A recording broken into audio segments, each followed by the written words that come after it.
Greetings and salutations.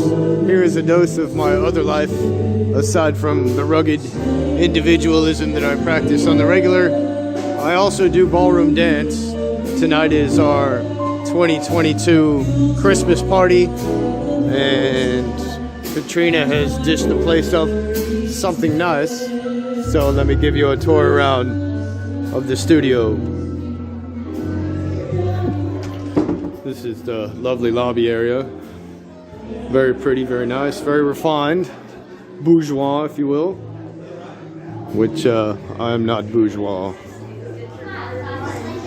I guess I've played the part a couple of times. But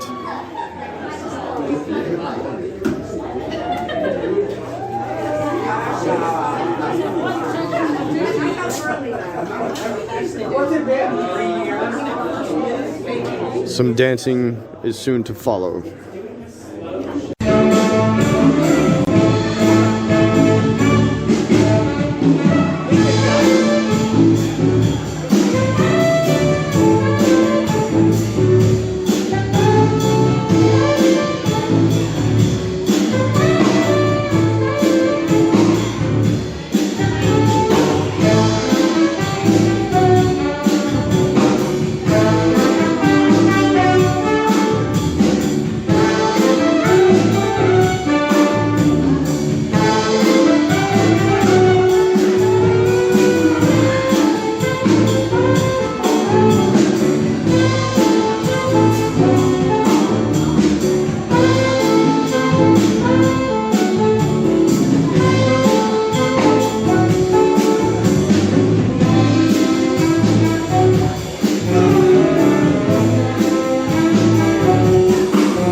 This is my other life.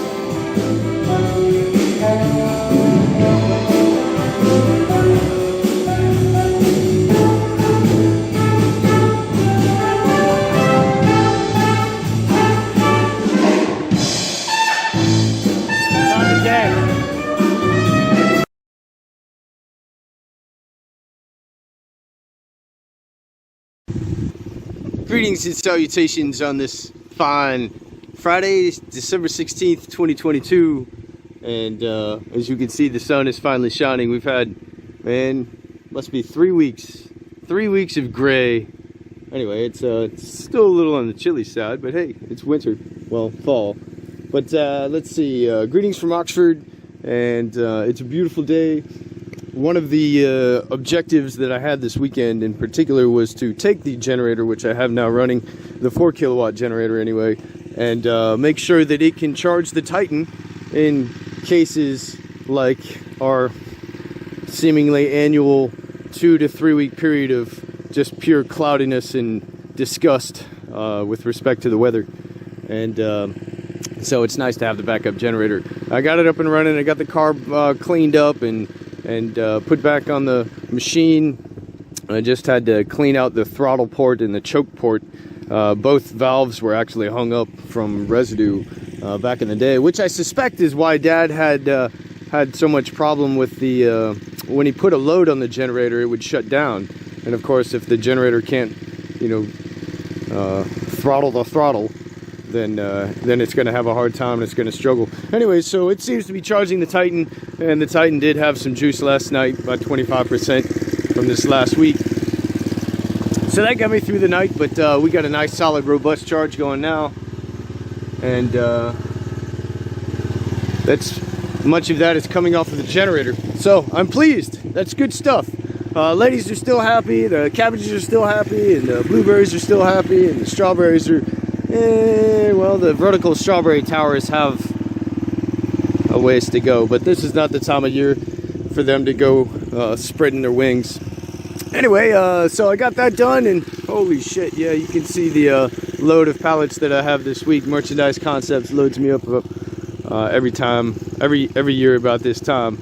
And of course, my other objective is to put the third platform into Jacob, climbing the sweet tree, adding some extra spunk and exuberance to my batshit crazy trips up here. And so that'll be at about the 30-foot level above the ground. And well, we'll get back with you. Sounds like we're having some trouble.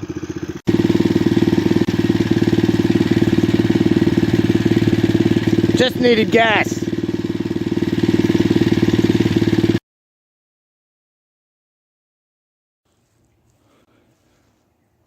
Hey, and greetings and salutations from 30 feet up in the tree.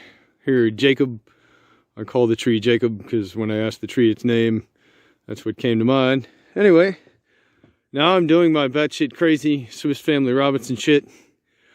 And we have our third platform up here, and Jacob is a lovely tree, Liriodendron tulip poplar, which according to much of the literature is one of the finest trees for building tree houses up in. And it's a good strong tree, nice long lifespan, and good hard wood. And Jacob seems to be in really good shape. So anyway, this is one of my life's dreams, Swiss Family Robinson style shit, up here in the tree, and it's a glorious day.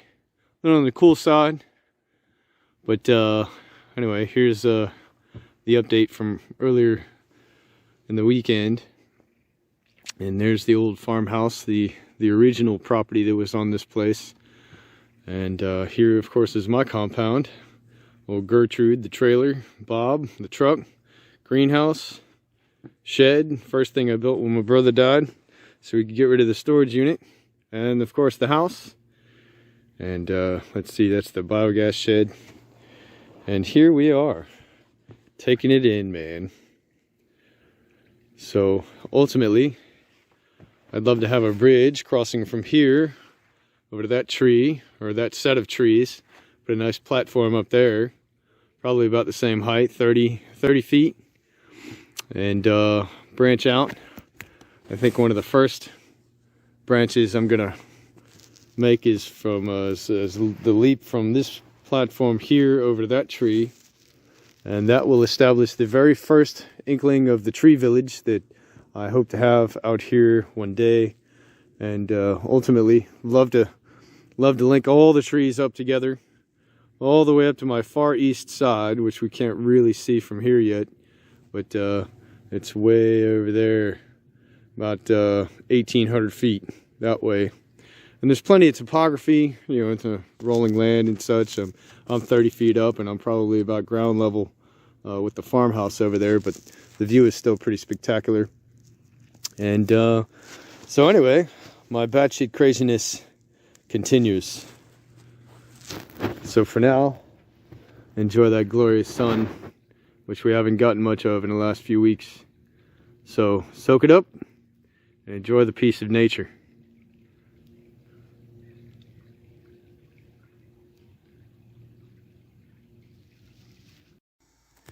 And just before I conclude this particular video, I would like to show you, well, the place at night you've already seen. And I've got dinner cooking. Yep, got nice pork chops and something or another. One day I'll be growing enough food out here that I won't need to import it all the time. But I sure love coming out here on the weekend. Got the nice camp stove going hot. It's running about 600 degrees. There we go. And it'll run like that all night. And then we got the big fire going outside. I got the propane tank and a little buddy heater for extra heat when I take my shower, which will be after dinner, of course. Let's take the light, and now we are illuminated. Hello, folks. You don't see much of me because I don't show myself very often. But anyway, so there's the shower and the nice water heater and the propane and the running toilet, and you know, we got all the modern conveniences of modern day life. I haven't illuminated the upstairs yet, but like I said, I just wanted to give you a brief expose on a typical evening in the pursuit of independence in Oxford, North Carolina. I'm thinking about changing the channel to a name, Post-Apocalypse Now, because it really kind of strikes me as that's what I've created for myself, is a post-apocalypse situation where I've rendered together enormous amounts of scrap and built myself a house out of it, which fucking rocks, man. Although you can't see it, it's not lit up very well. So, but we got the fire going, and we got some beautiful stars overhead, which you won't be able to see in the least. and everybody's happy. Everybody's happy. So we got a 30-foot platform up in the trees, 10, 20, and 30 feet. I'm going to have to put one more 10 feet up, so for a 40-foot platform, and then I can start enclosing and branching off to other trees. Greenhouse looks happy. The butternut squashes and the cabbages in there are ready for harvest. And I'm ready to turn inside, go eat some dinner. And thank you all for joining this lovely endeavor. Maybe one day somebody will come out here and want to play. Peace.